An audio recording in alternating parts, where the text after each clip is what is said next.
দিবা বিভাবরি ডাকো প্রাণ ভরি জয় রাম কৃষ্ণ বলে। দিবা বিভাবরি ডাকো প্রাণ ভরি জয় রাম কৃষ্ণ বলে। পাপ যাবে প্রাণ জুড়াইবে নামেরি মহিমা বলে। তার এই সরলতা, এই সরল হৃদয় নিয়ে তিনি প্রশ্ননিকর মহারাজ খুব খুশি হয়েছেন। তাকে প্রশ্ন করেছেন, সবার মধ্যে থাকে এটা ঈশ্বর দর্শনের কথা। ঈশ্বর দর্শন সেটা আবার কি হয় কিনা, এটাও একটা বিশাল প্রশ্ন। সেটা কিরকম আবার, এইসব জিনিস তো বলাও যায় না। আর নিজে না দর্শন তার সবারই হয় না, এটা থাকে। যাই হোক, তো ভক্তটি খুব সাহস করে মহারাজকে প্রশ্ন করেছেন যে মহারাজ, আপনি কি ঈশ্বর দর্শন করেছেন? মহারাজ উত্তর দিলেন, কিন্তু আপনারা যেটা মনে করেন যে দর্শন, কিন্তু ঠিক সেই রকমটি নয়। মিস্টার অমুক বা মিসেস অমুক ওইভাবেই আমি দর্শন করিনি। কিন্তু যেই দর্শন হলে মানুষের সমস্ত এই যে ডিস্টার্বগুলো হয়, সেই কোনো কিছুকে নষ্ট করে দিতে পারিনি। কিন্তু আমি আমার জীবনের কোনো কিছুকে নষ্ট করে দিতে পারে না, সেই দর্শন আমি পেয়েছি। কোনো কিছুকে নড়াতে পারবে না, আমি সেই সিদ্ধান্তে বা সেই জায়গায় পৌঁছেছি। কিন্তু সেই তোমাদের মতো নয় যে মিস্টার অমুককে দেখলাম, মিসেস অমুককে দেখলাম, ওরকমটি নয়। তারপর মহারাজ একটি উদাহরণ দিচ্ছেন, যেমন একটি অন্ধকার ঘর, সেখানে একটা টেবিল, চেয়ার, মাইক্রোফোন, অনেক কিছু আছে, আমরা সবাই বসে আছি অন্ধকার ঘরে। হঠাৎ করে আলো এলো, তারপরে কি কিছু পরিবর্তন কিছু হলো? কিছু পরিবর্তন হয় না। যেমনটি যে যেখানে ছিল থাকে, এই গ্লাসগুলো থাকে, টেবিল থাকে, চেয়ার থাকে, আপনারা সবাই থাকে অন্ধকার করে, কোথাও কিছু ডিস্টার্ব হয় না, নড়ে চড়ে না। কিন্তু পরিবর্তন হয় কি, এই লাইট জ্বালানোর পরে আমরা প্রত্যেককে দেখতে পাই। এই অন্ধকার ঘরে এই যে হোঁচট খাওয়ার আর ভয় থাকে না, সেখানে প্রাণনাশও হতে পারে অন্ধকার ঘরে যদি কেউ চলাফেরা করে। আলোটা এসে আমাদের কি লাভ হচ্ছে কি, আমরা প্রত্যেকে দেখতে পাচ্ছি। ঠিক সেই রকম আমি আমার জীবনে সমস্ত অন্ধকারকে, যত রকম অজ্ঞান অন্ধকার ছিল, সব দূর হয়ে গিয়ে আমি আলো পেয়েছি। আমি সেই জ্ঞান রাশি পেয়েছি, যেটি পেয়ে আমি নিজেকে খুব কৃতার্থ মনে করেছি। যাই হোক, এগুলো তো দর্শন আদির কথা। আমাদের টপিক আছে ভক্তিপথ শরণাগতি। এই যে শরণাগতি যে আর ভক্তিপথ, এই যে নারদীয় ভক্তি সূত্রে দেবশ্রী নারদ বলছেন যে সা ভক্তি পরম প্রেম রূপা, সেই পরম অর্থাৎ শ্রেষ্ঠ।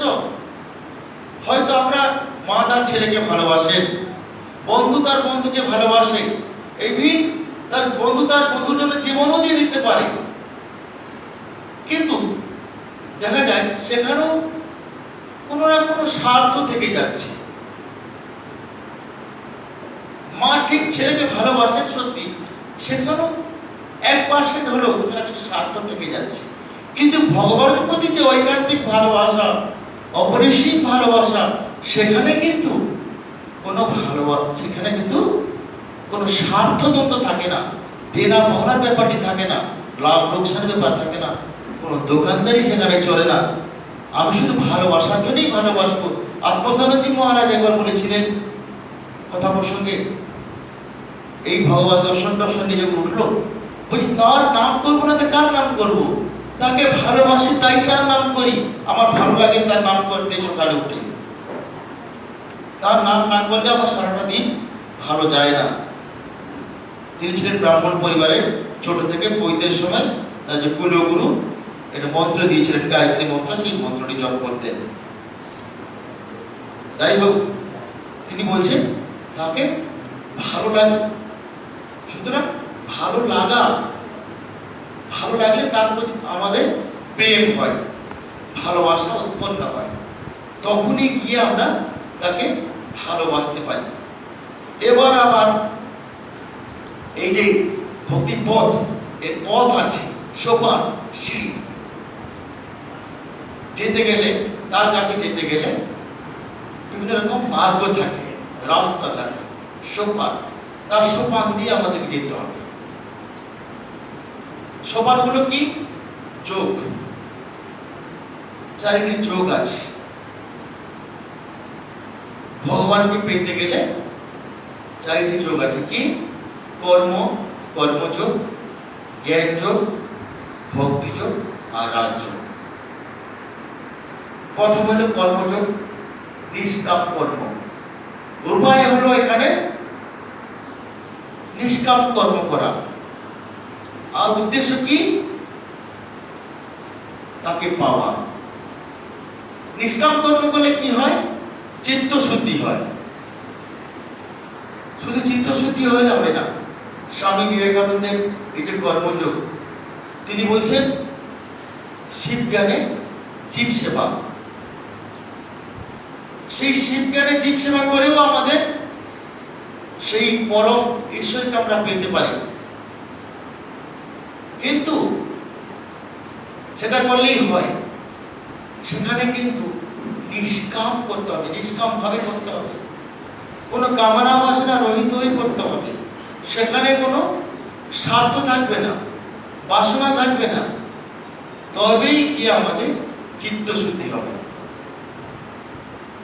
এ হলো কর্মযোগ।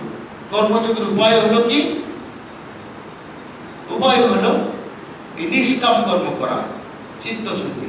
উদ্দেশ্য হচ্ছে তাকে লাভ করা। তারপরে জ্ঞান যোগ। জ্ঞান যোগ কি? নেতি বিচার, সৎ অসৎ বিচার আর নিত্য অনিত্য বিচার। কোনটা ঠিক, কোনটা ভুল, কোনটা করা উচিত, কোনটা করা অনুচিত, কোনটা সৎ, কোনটা বাস্তব, কোনটা অসৎ, এই ভেবে তাকে জেনে ডাকা। যেমন ইমোশনালি আমাদের কেউ বলে দিয়েছে দীক্ষা নিয়ে নিলাম, হয়তো ঠাকুরের কাছে গিয়েছি, কিছু কষ্ট পেয়েছি, জীবনে প্রচুর ঘাত প্রতিঘাতের মধ্যে জীবন যায়, তো হয়তো কোনো না কোনো সময় কোনো ঠাকুরকে দেখে বা কোনো দেবীকে দেখি বা কোনো মন্দিরে গেছি, সেখানে আমাদের ভাবের উদয় হতে পারে, ভালো লাগতেই পারে। ওটা আমরা ইমোশনাল, সেটাকে টিকিয়ে রাখা, তাকে জেনেই তাকে ডাকা। যেমন আজকে পুজো হয়েছে, পুজোর যে মন্ত্র, মন্ত্রের যে মানে জেনে, তার অর্থ জেনে যদি আমি পুজো করি, তবেই তাকে আমি জানতে পারবো। যেমন ধায়ু চিরসরস্তাং সুদাসনাং পাবেন প্রসন্ন বদনাং দেবী দিবজাম ত্রিলোচনাম আরুলায়িতম বিসার্থ বক্ষস্থলমি মণ্ডিতম শ্বেত বস্ত্রাকৃতাদঙ্গা। এই যখন মায়ের ধ্যান মন্ত্র আমি করছি, পুজো করছি, তাকে আমি ভাবছি, চিন্তা করছি, তিনি শ্বেত বস্ত্রা, সেই সাদা বসন শাড়ি, লাল পাড় পরে বসে আছেন, তার আরুলায়িত বিসার্থ, তাকে চিন্তা করছি।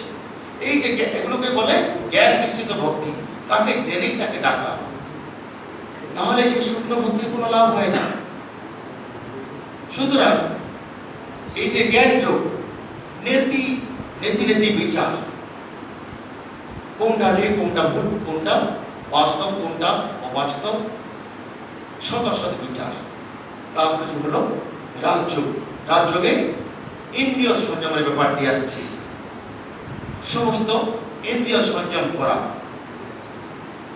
কাম, ক্রোধ, লোভ, মোহ, মদমাৎসর্য, ষড়রিপু সংসাতে, এই যে পঞ্চ ইন্দ্রিয়, পঞ্চ জ্ঞানেন্দ্রিয়, পঞ্চ কর্মেন্দ্রিয়, এগুলোকে সংযত করা। এগুলোকে পরে তাকে পেতে পারে কেউ চাইলে। সব থেকে ঠাকুর বলছেন, ঠাকুর শ্রীরামকৃষ্ণই বলেছেন, সব থেকে কলিতে অন্নগত প্রাণ। আমরা সবসময় সবাই অন্নগত কোষের মধ্যেই থাকে। অন্নময় কোষ যে আছে, প্রাণময় কোষ, অন্নময় কোষ, বিজ্ঞানময় কোষ, সব অন্নময় কোষ।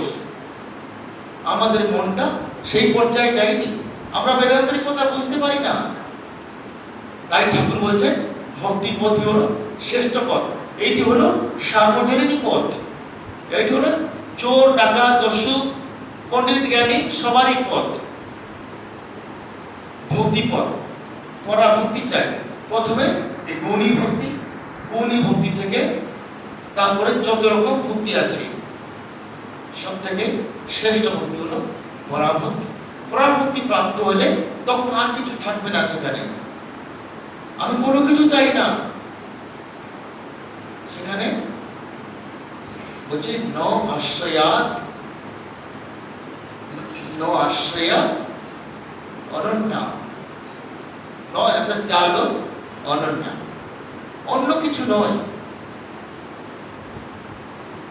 তিনি সব, যে পথগুলো, যে রাস্তা দিয়ে যাচ্ছি সবগুলো বাদ দিয়ে তাকেই ধরা। যদি তার পথে কোনো প্রতিবন্ধক আসে, বাধা আসে, সেগুলোকে সমস্ত কিছু সরিয়ে দিয়ে তার কাছে প্রার্থনা করে, হে ঠাকুর, মা, আমি তোমার নাম করতে এসেছি, যাতে কোনো এই সময় কোনো বাধা না আসে, আমার বাচ্চাটি যেন কান্নাকাটি না করে, আমার কেউ না ডাকে আমি জব করতে বসলাম, আমার কেউ ডিস্টার্ব না করে, এইটুকুই প্রার্থনা করে তাকে ডাকতে হবে। পুরো 16 আনা মন দিয়ে তাকে ডাকতে হবে। 1 আনা নয়, 2 আনাও নয়, 4 আনাও নয়, পুরো 16 আনা দিয়ে ডাকতে হবে। অভিমান রহিত ডাকতে হবে। আর আমাদের মধ্যে যদি কামনা বাসনা থাকে, উপাধির প্রতি আকাঙ্ক্ষা থাকে, তাহলে সেই 16 আনা মন আমরা দিতে পারি না। অহংকার বর্জিত হয়ে আমাদের তাকে ডাকতে হবে। সেটি হলো পরাভক্তি। ঠাকুর বলছেন কলিতে অনবদ্য প্রাণ, অন্য ছড়া আমাদের গতি নেই। সুতরাং এটি হলো সবারই পথ, সার্বজনীন পথ, ভক্তিপথই শ্রেষ্ঠ পথ। সুতরাং ভক্তিপথটি যে আমাদের আসল পথ। কর্ম বলুন, জ্ঞান বলুন, রাজ্য বলুন, এই পথ দিয়ে যাওয়া একটু মুশকিল আছে। এই হলো ভক্তির পথ।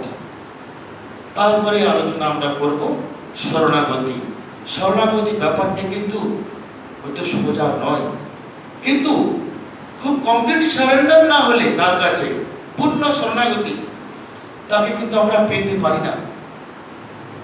যেমন স্বামী বিবেকানন্দের শিষ্য ছিলেন স্বামী সদানন্দ মহারাজ। তার শরীর অসুখ করেছে। তার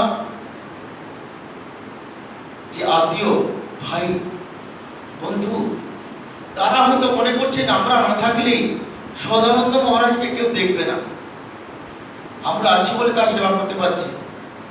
তারা ওই কাছে ফিরে কোথাও থাকতেন, মাঝে মাঝে আসতেন, খবরাখবর নিতেন। তারা মনে করছেন যে সদানন্দ মহারাজকে যদি আমরা না দেখি, হয়তো মঠে এত সাধু রয়েছেন, কেউ দেখবে না। সদানন্দ মহারাজ বলছে, আরে তোরা কি দেখবি আমাকে?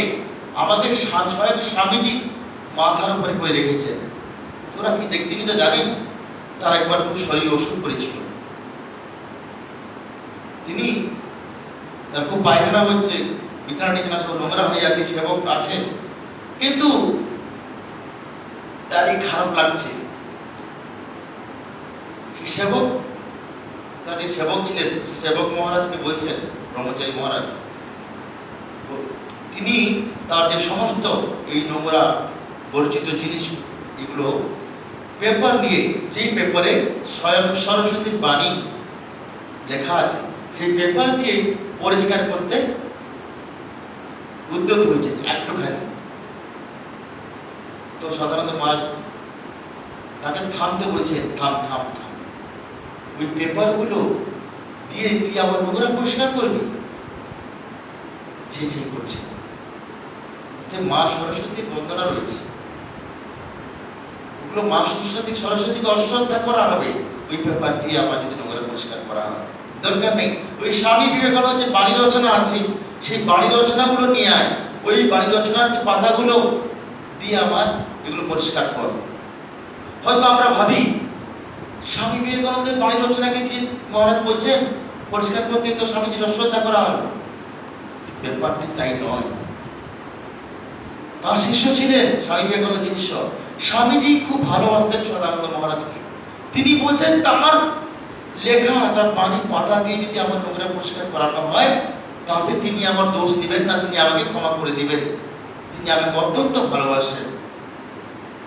তিনি বলছেন সেগুলো দিয়ে তুমি পরিষ্কার করো। দেখুন কিরকম শরণাগতি, তার প্রতি কতটা শ্রদ্ধা আর ভালোবাসা আছে। তিনি ভালো করেই জানেন স্বামীজি তার দোষ দিবেন না। আরেকটা কথা বলা যেতে পারে, মায়ের কথা। মা যখন জয়রামবাড়িতে থাকতেন তখন একটি বিড়াল মায়ের কাছে এসে খুব অতিষ্ঠ করছে মাকে। মা আর পারছেন না, মা যেন তাড়িয়ে দিতে চাইছেন বিড়ালটাকে। বিড়ালটা কিন্তু কিছুতেই যাবে না, যাচ্ছে না। সে মায়ের পায়ের তলায় ঢুকে যাচ্ছে, শাড়ির ভিতরে ঢুকে যাচ্ছে। মা সঙ্গে সঙ্গে যে লাঠিটি ধরেছিলেন ফেলে দিলেন। বলছে না, একে আর তাড়ানো যাবে না, এ আমার শরণ নিয়েছে, একে আর তাড়ানো যাবে না। যে আমার কাছে শরণ নিয়েছে তাকে কি আমি তাড়াতে পারি? মা সঙ্গে সঙ্গে তার লাঠিটি ফেলে দিলেন। ঠাকুরের কথা যদি বলি, ঠাকুর যখন কামার পুকুরে থাকতেন, হালদার পুকুরে, আপনারা প্রায় সবাই গেছেন কামার পুকুর, অনেকে গিয়ে থাকবেন। হালদার উনি তখন ছোট বালক, বাচ্চা ছেলে। তখন বাচ্চা ছেলে, তার খুব আগ্রহ, মানে যাবে মাছ ধরা হবে হালদার পুকুরে, জেলেরা এসে মাছ ধরবে। তো মাছ ধরা দেখতে যাবেন, মাছ দেখতে। মাছ দেখতে গিয়ে দেখছেন একটি ছোট্ট মাগুর মাছ, ছোট্ট না, খুব ভালো মাগুর মাছ এসে তো ঠাকুরের পায়ে ঢুকে গেল।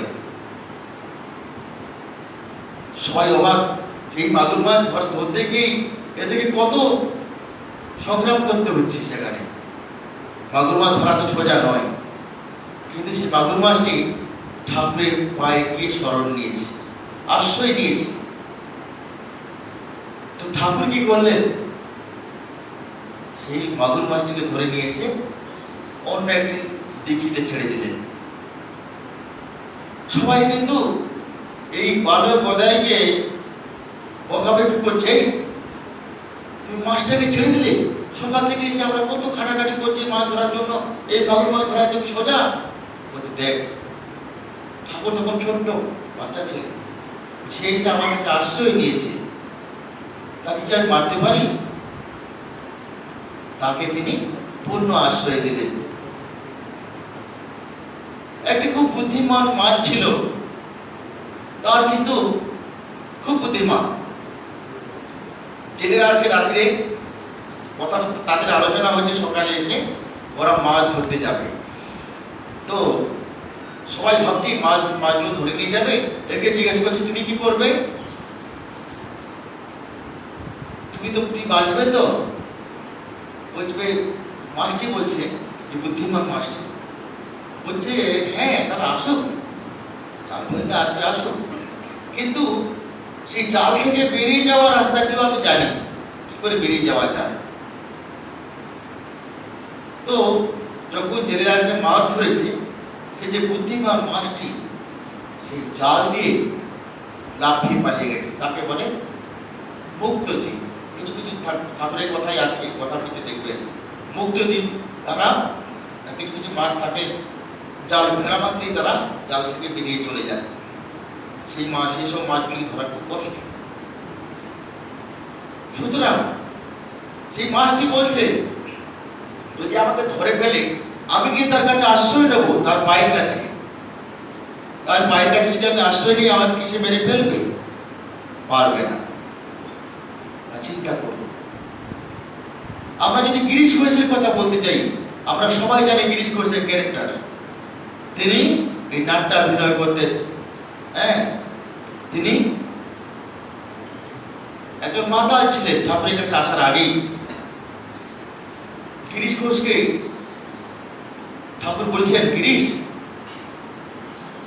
তুমি দিনে ঠাকুরের নাম করবে। ঠাকুর বলছেন না, গিরিশ ঘোষ বলছেন আমার ওসব সময় কোথায়, দুবেলা করে ঠাকুরের নাম করব। আচ্ছা ঠিক আছে, তোমাকে দুবেলা করতে হবে না, তুমি একবেলা করে করো। বলছি না না, আমার সব বাজার টাজার দেখতে হয়, কত লোককে দেখতে হয়, সব বিভিন্ন রকম মঞ্চ রেডি করতে হয়, ওসব পারবো না। আচ্ছা ঠিক আছে, তুমি একটি বার অন্তত করো ঠাকুরের নাম, একটি বার করো। বলছি না, গিরিশ ঘোষ একদম না ছোড়বা, বলছে না তাও হবে না, আমি পারবোই না, আমার কাছে একদমই সময় নেই, হবেই না, ওসব নামটা আমি করতে পারবো না। তারপরে ঠাকুর কি করলেন, ঠাকুর বলছেন আচ্ছা ঠিক আছে, তোমাকে কিচ্ছুই করতে হবে না, আমি সব করব, তুমি আমাকে দিয়ে দাও, বকলমা দিয়ে দাও, তুমি আমাকে বকলমা দিয়ে দাও, আমি করব তোমার জন্য, তোমার কিছু থাকবে না। গিরিশ ঘোষ ভাবছেন বাহ, খুব সুন্দর আইডিয়া, সুন্দর, আমাকে কিছুই করতে হবে না, ঠাকুর সব করবেন। গিরিশ ঘোষ কিন্তু জানতেন না এর ফলে রেজাল্টটা কি দাঁড়াবে জানেন না। গিরিশ ঘোষ বকলমা দিয়ে দিলেন। বকলমা কিন্তু এত সোজা নয়, কঠিন ব্যাপার। নিজের ইচ্ছা বলে কিছু থাকবে না, ইচ্ছা অনিচ্ছা কিছুই থাকবে না, আমি কিছুই করতে পারবো না, আমি তো সবই ঠাকুরকে দিয়ে দিয়েছি। বকলমা দেওয়ার পর 2-3 দিনের পরে আর একদম অস্থির, পারছেন না, নিজের শ্বাস প্রশ্বাস সেটাও ফেলা যাবে না নিজের ইচ্ছায়, এমনটি বকলমা। তো গিরিশ ঘোষের খুব অসুবিধা হচ্ছে, বিভিন্ন জায়গায় বিভিন্ন কাজ পড়ে আছে, করতে হবে। ঠাকুরের কাছে গিয়ে আপত্তি জানাচ্ছেন, আচ্ছা ঠাকুর আমাকে একটু কাল পরশু একটু বাইরে বেরোতে হবে, অমুক জায়গায় অমুক কাজ আছে। বলছি সে কি গো, ওগুলো সব তোমার তো করার কথা নয়, তুমি তো আমাকেই দিয়ে দিচ্ছ, ওগুলো তো আমি করবো। তারপরে কিন্তু এই যে বকলমার যে মর্ম তিনি হাড়ে হাড়ে বুঝতে পেরেছিলেন, বকলমা কি জিনিস। তো সুতরাং বকলমা অর্থাৎ পুরো একদম কমপ্লিট সারেন্ডার, শরণাগত, যেটা সবকিছু দিয়েই মুক্ত। এরকম আরো আরো ঘটনা আছে। ঋষিরাও তারা সেই বাগদেবীর কাছে প্রার্থনা করছেন, মহামায়ের কাছে প্রার্থনা করছেন, হে মহামাই জগৎজননী, তোমার সেই অজ্ঞানের দ্বার খুলে দাও, আমরা পারছি না, যে আমাদের যে অজ্ঞান অন্ধকারের যে দ্বারকে খুলে দাও। ঋষিরা পর্যন্ত তারাও পার পায়নি। ব্রহ্মা একবার শ্রীকৃষ্ণকে পরীক্ষা করার ছলে তিনি কি করলেন, যখন কৃষ্ণ গরু চড়াতে গিয়েছিলেন, সেখানে এই যে তার যে ব্রজের বালক যারা গোপালক, তার যে বন্ধু সখা, তাদের সাথে তিনি জানতো। তো ব্রহ্মা কি করেন, সমস্ত শ্রীকৃষ্ণ সেখানে ছিলেন না, তার যে সখা মিত্র বন্ধু তাদের হাতেই সমস্ত গরুগুলোর দায়িত্ব দিয়ে চলে এসেছেন। এবার ব্রহ্মা কি করে সমস্ত গরুগুলোকে লুকিয়ে রেখে দিয়েছেন, হরণ করে নিয়েছেন। তো সে ব্রজের যে বালক যারা তার বন্ধু, তারা এসে শ্রীকৃষ্ণের কাছে জিজ্ঞেস করছেন যে গরুগুলো নেই, একটাও নেই। আচ্ছা নেই, ঠিক আছে আমি যাচ্ছি দেখছি। বলছি না না, আপনাকে যেতে হবে না, তোমাকে যেতে হবে না, আমরা গিয়ে দেখি। এরা সবাই গেল, কিন্তু এরাও সন্ধ্যা হয় আর ফিরে আসছে না। এদেরকেও ব্রহ্মা লুকিয়ে রেখে দিয়েছেন, হরণ করে নিয়েছেন। কৃষ্ণ কিন্তু শ্রীকৃষ্ণ তিনি তো ভগবান, তিনি ব্যাপারটি খুব ভালো করে জানেন কি হতেই পারে। তারপরে তিনি নিজেই তাদেরকে নিয়ে এসে এখানে রেখেছেন, তার যে গরুগুলোকে, সে বাচ্চাগুলিকে গোরক্ষক যারা নিয়ে রেখেছিলেন, সেখানে নিজেই সে গরু হয়ে, বালক হয়ে সেখানে গিয়ে চড়ে বেড়াচ্ছেন। ব্রহ্মা দেখে আশ্চর্য, যে গরুগুলো বালকগুলোকে নিয়ে এসে আমি এখানে বেঁধে রেখেছি, এরা গিয়ে সেখানে চলে বেড়াচ্ছে। হায় প্রভু, তোমার কি লীলা। তারপরে ব্রহ্মা ভগবান শ্রীকৃষ্ণের কাছে এসে প্রার্থনা করছেন, প্রভু তোমার কি লীলা। তারপর তার কাছে শরণ নিলেন এসে। আমরা সবাই জানি সেই ভাগবতের কথা, মা যশোদা তার যে পুত্র শ্রীকৃষ্ণকে দড়ি দিয়ে বাঁধতে যাচ্ছেন, যতবার বাঁধতে যাচ্ছেন একটু না একটু শর্ট পড়ে যাচ্ছে, অনেকবার চেষ্টা করছেন, কোথাও না 3 আঙ্গুল 5 আঙ্গুল শর্ট পড়ে যাচ্ছে বারবার।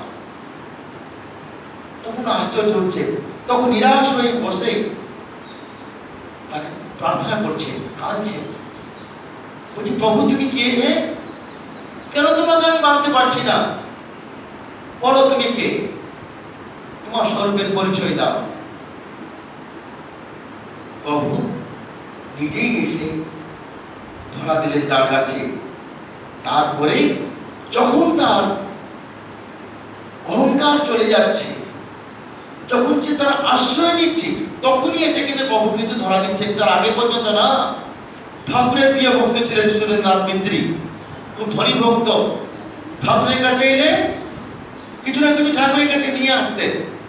এমন কোনো দিন যায়নি যে এমনি এমনি খালি হাতে এসেছেন ঠাকুরের কাছে। ঠাকুরের কাছে এলেই কিছু না কিছু নিয়ে আসতেন। একবার তার বাড়িতে কীর্তনের আয়োজন করা হয়েছে। ঠাকুরের জন্য একটি কাশ্মীরি গালিচা, খুব দামি গালিচা তিনি কিনেছেন ঠাকুর কুটিতে বসবেন বলে, আর ভক্তদের জন্য একটি শতরঞ্জি, ভালো বেশ দামি শতরঞ্জি কিনেছেন। ঠাকুর যাবেন, ঠাকুরকে নিমন্ত্রণ করা হয়েছে সেখানে। ঠাকুর যাবেন, কীর্তনাদির ব্যবস্থা করা হয়েছে, ভক্তরাও সবাই অপেক্ষা করছেন। তো এবার ঠাকুর গিয়ে দেখলেন যে সেখানে একটা কাশ্মীরি গালিচা উপাসে আছে, এই পাশে শতরঞ্জি ভক্তরা বসে আছেন।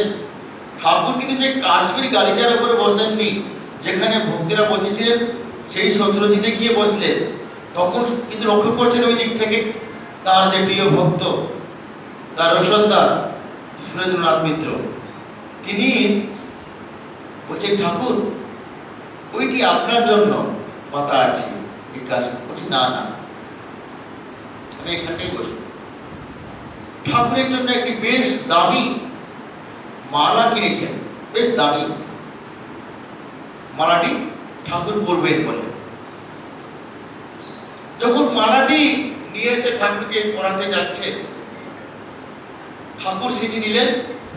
কথাবিদের ভাষায় যদি আমি বলতে যাই, ঠাকুর উহা হাত হস্তে ধরিয়া দূরে এক জায়গায় নিক্ষেপ করিলেন, অর্থাৎ অবহেলায় ছুঁড়ে ফেলে দেওয়া।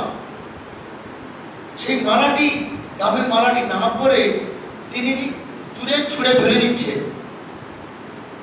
তখন এই তার যে প্রিয় ভক্তের খুব তিনি কষ্ট পেয়েছেন, কষ্টে একদম তার যে চোখের জল গাল বেরিয়ে তার বক্ষস্থল দিয়ে নিচে পড়ছে, টপ টপ করে কাঁদছে। বারান্দাতে গিয়ে বসে কাঁদছে, সবাই দেখছে ভক্তেরা। বলছি আমি ঠাকুরের জন্য এত কষ্ট করে দামি একটি মালা নিয়েছিলাম, ঠাকুর বললেন না। একটা কাশ্মীর গালিচা নিয়েছিলাম, সেটা দিয়ে ঠাকুর বসলেন না। আমি কি অপরাধ করলাম, ঠাকুরের কি দোষ করেছি? তার খুব কষ্ট হয়েছে। তারপরে অভিমানে তিনি বলছেন, রাজদেশের বামুন এই মালার বললেই বা কি বুঝবে, এই গালিচার বললেই বা কি বুঝবে? তার অভিমান হয়েছিল বলে সেখানে গিয়ে কাঁদছেন। কাঁদতে কাঁদতে তার যে প্রেমাশ্রু পড়ছে। কিছুক্ষণ পরে তার অনুতাপ হল, বলছে আমি ভগবানকে এই টাকা দিয়ে, এই মালা দিয়ে বশ করতে চাইছিলাম। তিনি এই টাকার কেউ নন, এই মালার কেউ নন, এই যশের কেউ নন, অহংকারের কেউ নন। তাকে আমি এই মালা দিয়ে, সুন্দর কাশ্মীর গালিচা দিয়ে বশ করতে চেয়েছিলাম। তখন তিনি এই অনুতাপের অগ্নিতে তিনি এমনটি তার পরিস্থিতি, তখন নিজেকে তিনি বলছেন আমি আমার আর বাঁচতে ইচ্ছে করছে না, আমি আর বাঁচতেই চাই না, নিজেকে খুব লজ্জিত মনে করছে। আমি ভগবানকে আমি আমার মতো করে দেখেছি, আমার যে টাকার অভিমান, যশের অভিমান,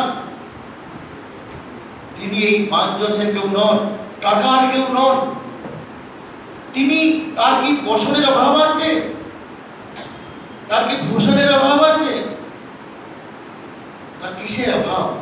তিনি একবার নবতে মা শারদাকে কি বলেছিলেন যে আমার কি ভূষণের অভাব আছে গো? আমি তো এই জগতের ভূষণ পরে বসে আছি। সুতরাং যখনই তার অনুতাপ হয়েছে, তখন কিন্তু গিয়ে শ্রী ঠাকুর সে মালাটি নিয়ে এসে নিজেই করে নিচ্ছে। কখন করছে? যখন তার অনুতাপ হচ্ছে, যখন তার অহংকার চলে যাচ্ছে, বাসনা চলে যাচ্ছে, বাসনা রহিত হয়ে যাচ্ছে। এই অভিমান অহংকার থাকলে ভগবান আমাদের থেকে অনেক অনেক অনেক দূরে চলে যান। যখন অভিমান অহংকার থাকে না, তখন কিন্তু ভগবান আমাদের কাছেই থাকে। যখন তিনি অনুতাপ করছেন, কাঁদছেন অনুতাপ করে, এই অনুতাপের অগ্নিতে যখন নিজের প্রাণ দিতে প্রস্তুত, আমি আর বাঁচতে ইচ্ছে করছি না, তিনি তো অন্তর্যামী, সব জানেন, তখন কিন্তু মালাটি, তার আগে কিন্তু মালাটা ছুড়ে দিয়েছিলেন। কেন ছুড়ে দিয়েছিলেন? তখন তার অহংকার ছিল, ভাগাভাগি ছিল, ভক্তের জন্য এটা, ঠাকুরের জন্য এটা, এইরকম ছিল একটা ব্যাপারটি, তাই তিনি ছুড়ে দিয়েছিলেন। এরকম বহু ঘটনা আছে ঠাকুরের। তো ঠাকুরের কাছে আসতেন, আমরা সবাই জানি, স্বামী তুরীয়ানন্দজি মহারাজ, হরি মহারাজ, হরিপ্রসাদ মহারাজ, স্বামী তুরীয়ানন্দ। তো ঠাকুরের কাছে আস্তে আস্তে তিনি ছিলেন খুব বৈদান্তিক, বেদান্ত পড়তে ভালোবাসতেন। তো সবাই মনে করছে যে হরি মহারাজ হয়তো ঠাকুরের কাছে আর আসবেন না কোনোদিন। হরি মহারাজ সবাইকে জিজ্ঞেস করছেন, আরে হরি আসেনি এতদিন, কি ব্যাপার, হরিকে আর দেখাই যায় না। এরা বলছে, হরি কি আর তোমার কাছে আসবে?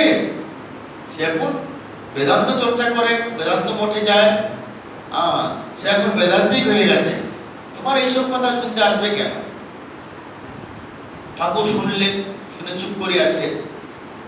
ঠাকুর একবার বলরাম বসুর বাড়ি, যেখানে আমাদের বলরাম মন্দির এখন বলা হয়, কাল 4 জুলাই, সেখানে যে রথটি ঠাকুর ছেড়েছিলেন জগন্নাথ দেবের রথ, সেই রথটি টানা হবে কালকে। সেই রথ টানার জন্য প্রতি বছর ঠাকুর যেতেন। আর বলরাম বসু ছিল তার প্রিয় ভক্ত। ঠাকুর বলতেন বলরামের অন্ন হলো শুদ্ধ অন্ন। ঠাকুর সেখানে মাঝে মাঝে যেতেন। সেখানে সেদিন একটি ঠাকুরের প্রোগ্রাম ছিল, ঠাকুর সেখানে গিয়েছেন। গিয়ে সেখানে একটি গান ধরেছেন যে ওরে কৃষ্ণ করিস কি গৌরব, ধরা না দিলে কি পারিস কি ধরিতে। ভগবানের কথা। যখন লবকুশ যুদ্ধে জয়লাভ করে মাকে এসে বলছেন, এই নাও একটা যন্ত্র ধরে নিয়ে এসেছি, তখন ভগবান বলছেন, ওরে কৃষ্ণ করিস কি গৌরব, ধরা না দিলে কি পারিস কি ধরিতে। আমি যদি নিজে না ধরা দিই, তোদের কি সে সাধ্য আছে আমাকে ধরা? ঠিক সেই কথা কৃষ্ণ যশোদার কাছে প্রমাণ করে দিলেন। যশোদা একদম তার শেষ চেষ্টা করে গেছেন শ্রীকৃষ্ণকে বাঁধার জন্য, বাঁধতে পারছেন না।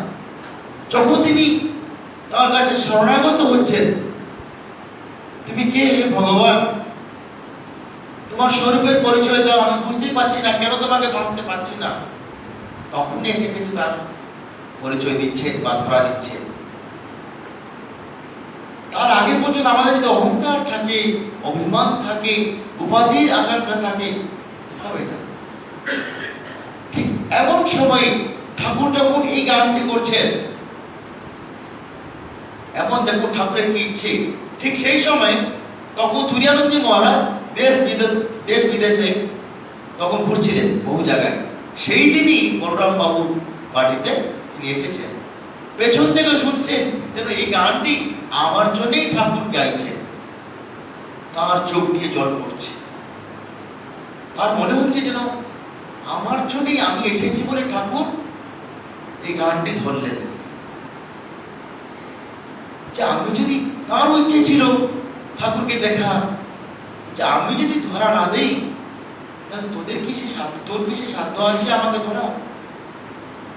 সুতরাং তিনি যদি ইচ্ছে না করে ধরা না দেন, আমাদের যে সাধ্য নেই তাকে ধরা। সুতরাং তার মানে কি আমরা সাধন ভোজন ছেড়ে দেব? কখনই না।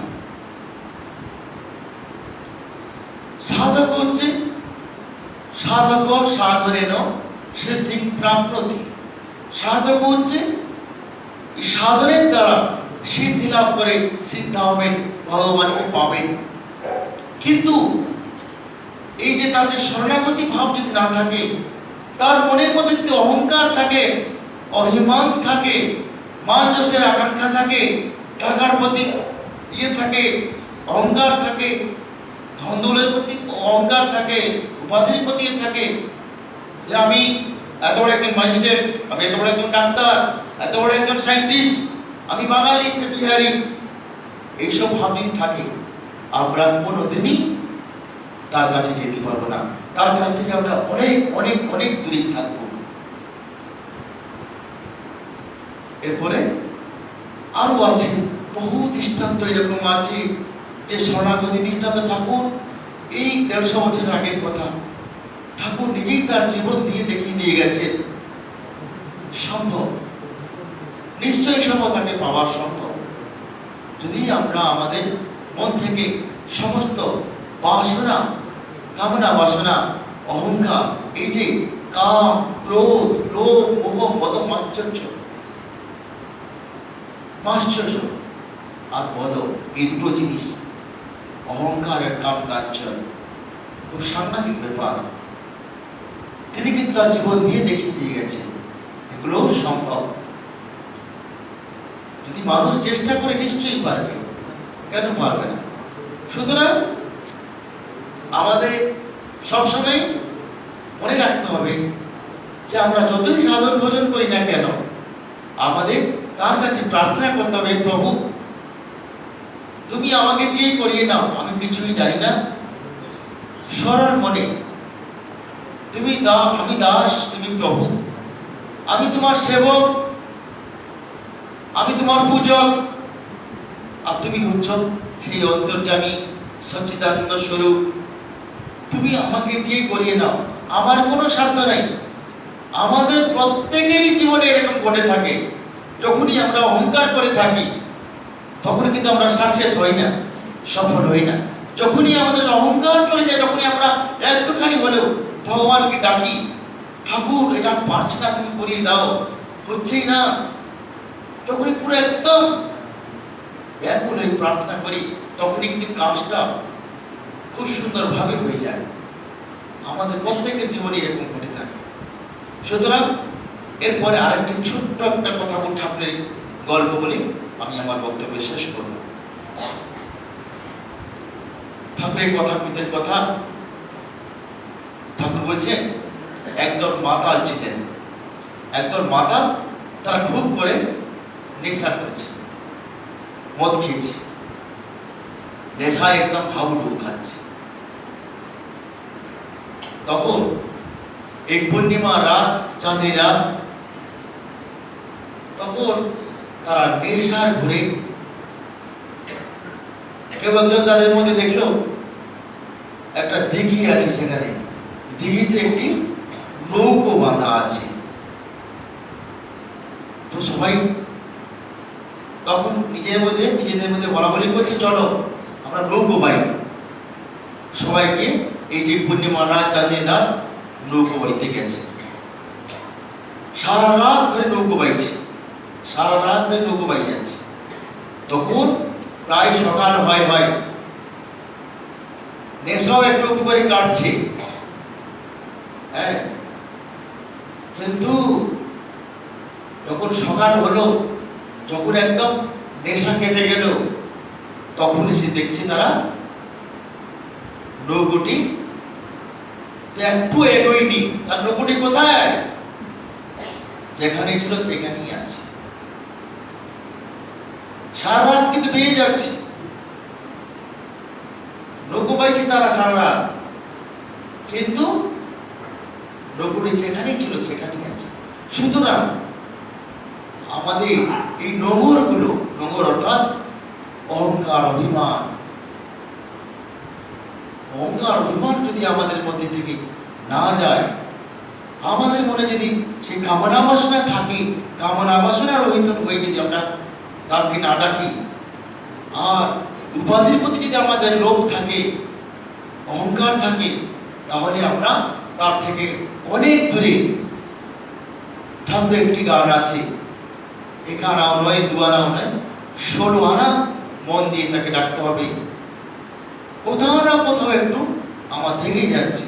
সুতরাং তাকে যদি আমরা ঠিক আমরা যথার্থ ভক্ত হই, তাহলে এই সমস্ত অহংকার, গর্ব, সমস্ত কামনা বাসনা সমস্ত ফেলে দিয়ে তার কাছে আমরা আশ্রয় নেব।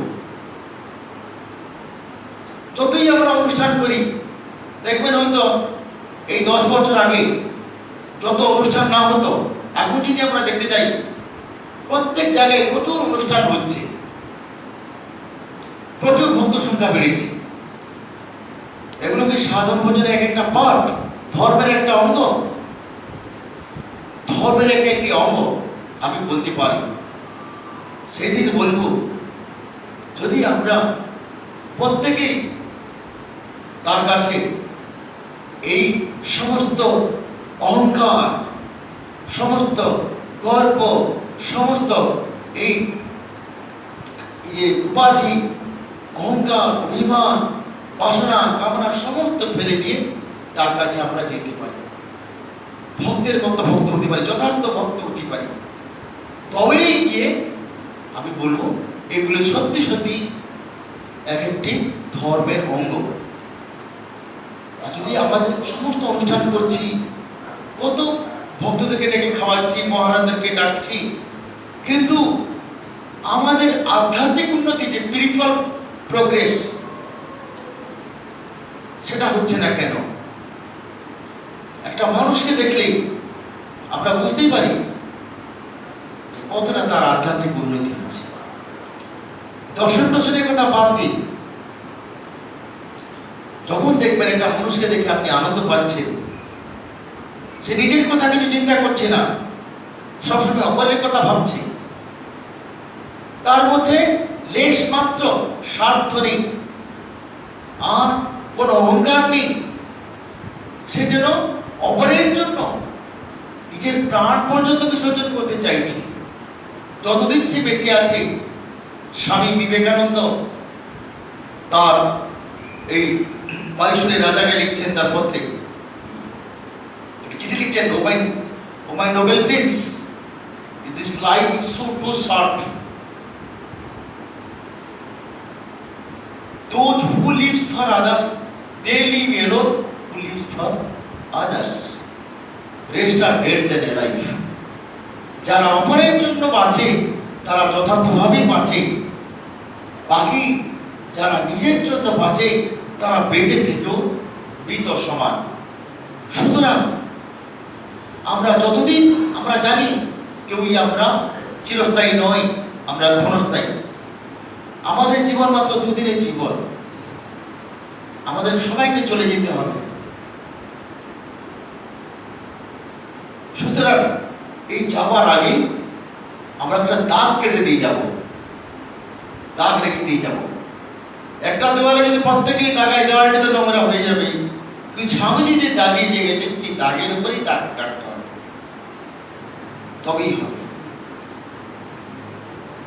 বুদ্ধদেবকে তার শিষ্য এসে বলছেন, আচ্ছা প্রভু, বলছি স্যার বা গুরুজি, আপনাকে দেখলে আমি খুব আনন্দ পাই, এত লোক আনন্দ পাই, আর আপনার মুখের মধ্যে একটা উজ্জ্বল আছে, উজ্জ্বল ভাব, যেন একটা জ্যোতি বেরোচ্ছে, আপনাকে কোনোদিন আমি রাখতে দেখলাম না, কিন্তু আমার সবকিছু আছে, আপনাদের কিছুই নেই। আমার এত বড় বড় বিল্ডিং, এত জায়গা, জমি জায়গা, আমার কোনো কিছুর অভাব নেই, কিন্তু আমি শান্তিতে থাকতে পারছি না, সবসময় রেগে যাচ্ছি। আর আপনাকে দেখলে সবসময় হাসি মুখ, আপনি এত আনন্দে থাকেন কি করে? তার সিক্রেটটা কি? What's the secret behind? তারপরে বুদ্ধদেব তাকে ডাকলেন, পশ্চাৎ শোনো, ডেকে তাকে ভালো করে খাওয়ালেন, খাইয়ে টাইয়ে বলছেন, একটা কথা বলবো, আমি যা দেখতে পাচ্ছি তুমি কিন্তু আর এই পৃথিবীতে আর বেশি দিন নও, তোমাকে চলে যেতে হবে। তোমার আয়ু মাত্র 7 দিন। এই 7 দিন পরে তোমাকে এই ইহর জগৎ ছেড়ে চলে যেতে হবে। মাত্র তুমি 7 দিনই মানে বাঁচবে, এই পৃথিবীতে তুমি 7 দিনই আছো। তখন তিনি ঘাবড়ে গেছেন, আমাকে 7 দিন পরে আমাকে চলে যেতে হবে, 7 দিন পরে আমার মৃত্যু। বলছি, যাও, তুমি 7 দিন বাঁচবে তো, এই 7 দিন তুমি ভালোভাবে আনন্দে কাটিয়ে এসো। তারপর তিনি তার গুরুদেবকে প্রণাম করে বেরিয়ে পড়লেন। এই যে 7 দিন তিনি সবার কাছেই গেছেন, মুচি, মেথর, গরিব, দুঃখী, কাঙ্গাল, সবার কাছে তিনি গেছেন, বড় লোকের কাছেও গেছেন, সবার কাছে তিনি অন্যরকম, তার যে স্বভাব একদম পরিবর্তন হয়ে গেছে। সেখানে কিন্তু তার বিশাল পরিবর্তন। সে কিন্তু বুঝতে পারছে যে আমি আর বেশি দিন নেই, সুতরাং কারোর সাথে আমি ঝগড়াঝাটি করবো না, কোনো মান অভিমান রাগারাগি কিছুই করবো না। এই যতদিন আছে 7 দিন খুব ভালোভাবে আনন্দে কাটিয়ে, সবাইকে তিনি সাহায্য করেছেন, দান করেছেন, ভালো কথা বলেছেন, একদম মিষ্টি মিষ্টি কথা বলেছেন, যার সাথে কথা বলেছেন মধুর বচন যেটাকে বলি আমরা, সবাইকে সবার সাথে খুব ভালোভাবে মিলেমিশে এসছে। ঠিক যেদিন তার মৃত্যু, সেই সময় তিনি এসেছেন। তো গুরুদেবকে প্রণাম করেছেন। গুরুদেব বলছেন, কি ব্যাপার? ওই যে আজকে আমার মৃত্যুর দিন, আপনি যে বলেছিলেন 7 দিন বাঁচবো, আজকে আমার মৃত্যুর দিন, তাই মৃত্যুর আগে আমি চাইছি আপনার একটু আপনার আশীর্বাদ নিতে এলাম, আপনাকে প্রণাম করে তারপর আমি বিদায় নেবো। ঠিক আছে, আচ্ছা এই যে 7 দিন তোমাকে পাঠালাম, কেমন ঘুরলে টুরলে সব বলো। বলছে, গুরুজি কি বলবো, কি আনন্দ করেছি আমি এই কদিন, কত আনন্দ! এই যে সারা জীবনে যতটা আমি আনন্দ পাইনি, এই 7 দিনের মধ্যে আমি খুব আনন্দ পেয়েছি। সবার সাথে মিশেছি, সবাইকেই আমার ভালো লেগেছে। যাকে আমি ঘৃণা করতাম তাকে পুরো একদম আপন করে নিয়েছি, তারাও আমাকে আপন করে নিয়েছি। এই আমি আর ভাষায় আমি প্রকাশ করতে পারছি না, এতটা আমি আনন্দ পেয়েছি। বলছি, বাহ, দেখলে তো, ঠিক আমাকে যে প্রশ্ন করেছিল, প্রশ্নের উত্তরে এবার তোমরা পেয়ে গেছ। আমরা এই 2 দিনের জন্য আছি, 2 দিনের জন্যই আমরা এসেছি। 2 দিন থাকবো, আবার চলে যাব। এই 2 দিনের মধ্যে আমাদের এই যে হট্টগোল করে, ঝগড়া করে কিছু লাভ আছে? ঠিক আছে, তোমার আর আজকে মৃত্যু হচ্ছে না, তুমি যাও, এখন আনন্দে তুমি বিচরণ করো, আনন্দে হেসে খেলে বেড়াও। তুমি যতদিন আছো তুমি যাও, যেমন এই 7 দিন কাটালে, ঠিক সেই রকমই যে কদিন তুমি বেঁচে থাকবে, ঠিক ওরকমই তুমি কাটাও।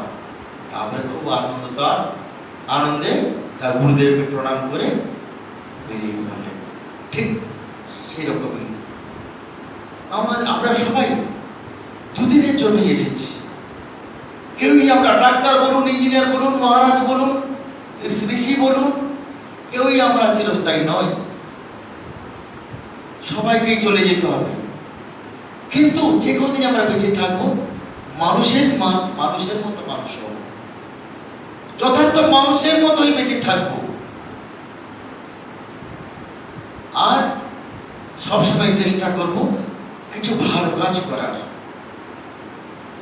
সুতরাং আমি আজকে এই একটি সুন্দর দিনে, পবিত্র দিনে, আমার সৌভাগ্য আপনাদের কাছে কিছু ঠাকুরের কথা বলার। এই দিনে আমি সেই পরম পিতা সেই সচ্চিদানন্দ স্বরূপ ভগবান শ্রীরামকৃষ্ণ, মা শারদা, স্বামী বিবেকানন্দের কাছে প্রার্থনা করব, আপনাদের জন্য আন্তরিক প্রার্থনা করি, যাতে আমরা সবাই